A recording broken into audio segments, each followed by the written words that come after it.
Bat గుర్తుపై vote వేసి మా నాన్నగారైన నలపరాజు పద్మస్వామి గారిని అత్యధిక మెజారిటీతో గెలిపించాలని డాక్టర్ భాగ్యలక్ష్మి నలపరాజు అన్నారు. యాదాద్రి భువనగిరి జిల్లా నారాయణపురం మండలం సర్వేల్ గ్రామ పంచాయతీ పరిధిలో శ్రీనివాస ఫంక్షన్ హాల్లో విలేకరుల సమావేశం నిర్వహించడం జరిగింది. ఈ సందర్భంగా మాట్లాడుతూ గత 25 సంవత్సరాల క్రితం మా నాన్న ఎలాంటి పదవి లేకుండా వృద్ధులకు, వికలాంగులకు, వితంతువులకు 75 రూపాయల పెన్షన్లు ఇవ్వడం జరిగింది. అదేవిధంగా గ్రామంలో మురికి కాలువలు, వీధి లైట్లు, స్తంభాలు, ఎన్నో సేవా కార్యక్రమాల్లో చేయడం జరిగింది. ఏ పదవి లేకపోయినా మా నాన్న సేవా కార్యక్రమాల్లో పాల్గొన్నారని అన్నారు. ఈ గుర్తుపై నెంబర్ 3 బ్యాట్ గుర్తుపై ఓటు వేసి అత్యధిక మెజారిటీతో గెలిపించాలన్నారు. మీడియా మిత్రులకి నమస్కారము. నా పేరు డాక్టర్ భాగ్యలక్ష్మి నలపరాజు. నేను నలపరాజు పద్మస్వామి గారి పెద్ద కూతురిని. మేము 5 అక్క చెల్లెలము, ఒక తమ్ముడు. ఆడపిల్లల్ని కని పెంచాలంటే భయపడే రోజుల్లోనే మా అమ్మ నాన్న మమ్మల్ని 5 ఆడపిల్లల్ని కష్టపడి పెంచి పెద్ద చదువులు చదివించడానికి ప్రోత్సహించారు.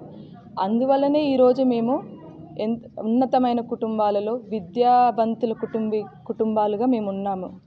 మా కుటుంబంలో నేను డాక్టర్ని, 2 చెల్లెలు టీచర్లు, ఒకరు ప్రిన్సిపల్గా, ఒకరు సాఫ్ట్వేర్ ఇంజనీరింగ్గా, మా తమ్ముడు వ్యాపారవేత్తగా ఉన్నాడు. గత 20 సంవత్సరాలుగా మా నాన్న నలపరాజు స్వామి ఈ సర్వేలు గ్రామం కోసం కృషి చేస్తున్నారు. ఎన్నో గ్రామ అభివృద్ధి కోసమై ఎన్నో పనులు చేశారు. కరెంటు దీపాలు వేయించడము, పెన్షన్లు ఇప్పించడము, అనాథ పిల్లలకి విద్యా సహాయం చేయడము, ఇలాంటి ఎన్నో పనులు గ్రామ సేవకై చేశాడు. ఇప్పుడు ఆ సేవను విస్తృతం చేయడానికి ఇంకా గ్రామానికి, ఇంకా సర్వేలు గ్రామానికి, తను పుట్టిన ఊరికి ఇంకా చేయడం కోసము సర్పంచ్ పోటీ చేస్తున్నారు. నేను ఆయన చేసే సేవాభావంతో ఒక డాక్టర్గా నేను కూడా సర్వేలు గ్రామం కోసము ఎంతో కొంత నా తరపున కూడా నేను సాయం చేస్తాను. వృద్ధుల కోసము, పిల్లల కోసము 2-3 నెలలకు ఒకసారి మెడికల్ క్యాంపు పెట్టి పోషకాహార లోపం ఉన్న పిల్లలకి, వృద్ధులకి న్యూట్రిషన్ ఫుడ్ అందేటట్టు కూడా మేము చేస్తాము, తప్పకుండా చేస్తాము. మా లక్ష్యం వచ్చేసి గ్రామ అభివృద్ధి, గ్రామ సేవే మా లక్ష్యము. సర్వేలు గ్రామంతో పాటు సర్వేలు గ్రామ పంచాయతీ కిందికి వచ్చే గ్రామాలన్నీ అభివృద్ధి చేయడమే మా లక్ష్యము. మేము మాట కాదు, చేసి చూపిస్తాము. గ్రామ సేవే మా లక్ష్యము. బ్యాట్ గుర్తుకే మీ ఓటు వేయండి. 3వ నెంబరు బ్యాట్ గుర్తుకే మీరు ఓటేయండి. మేము మాట కాదు, చేసి కూడా 2 సమకూరుస్తాను. నేను ప్రతి అక్షరం చెప్పేది కూడా ఊరి అభివృద్ధి గురించి, ఊరి ప్రజల గురించి మాత్రమే చెప్తున్నాను. నా స్వలాభాల గురించి నేను చెప్తలేను. అదేవిధంగా నేను సీసీ రోడ్లు కానీ, తర్వాత చిన్న చిన్న రోడ్లు ఎక్కడ ఉన్నా, నల్లాలు కానీ, మోటార్స్ కానీ, కొన్ని రకాల నాకు ఈ సర్వేల్ గ్రామంలో ఒక అంబులెన్స్ కూడా నేను ఏర్పాటు చేయాలనుకుంటాను. ఎందుకంటే కొన్ని కారణాల వల్ల ఒక ఊరికి పోవాలన్నా, చేయాలన్నా అది కూడా ఒకటి.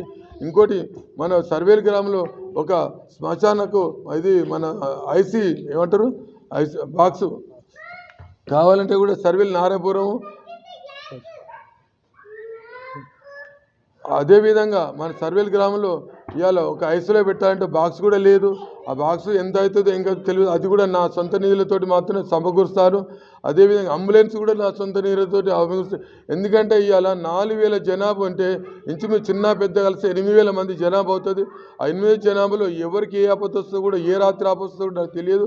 అందుకని నిత్యం మీ 24 గంటలు ఏ అర్ధరాత్రి లేకుండా కూడా, అర్ధరాత్రి అయినా నేను అందరు ప్రజలకు సేవ చేస్తాను, నేను ముందుకెళ్తాను.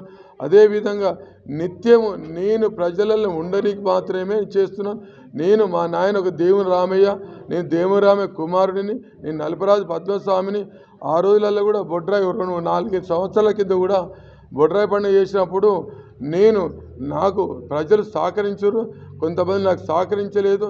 నా మీద ఒక 25 లక్షల రూపాయలు ఖర్చు అయింది. ఆ రోజుల్లో ఖర్చు అయినా కానీ కొంత అమౌంట్ తక్కువ పడితే కూడా ప్రజలకు మళ్ళీ సమకూర్చి ఆ బొడ్రాయి పండుగ పనివాటాలు ఎన్నో కులాలు ఉంటాయి, ఆధారపడి ఉంటాయి. ఆ పనివాటాలు కూడా శాలువలు కప్పి స్వీట్ తిప్పించి ఆ రోజులలో ఒక పెద్ద మనిషి ఎవరంటే పుల్లారెడ్డి కూడా చేయలేని పని నువ్వు చేసినావని నాకు దీవెనార్థులు కూడా ఇచ్చారు. ఆ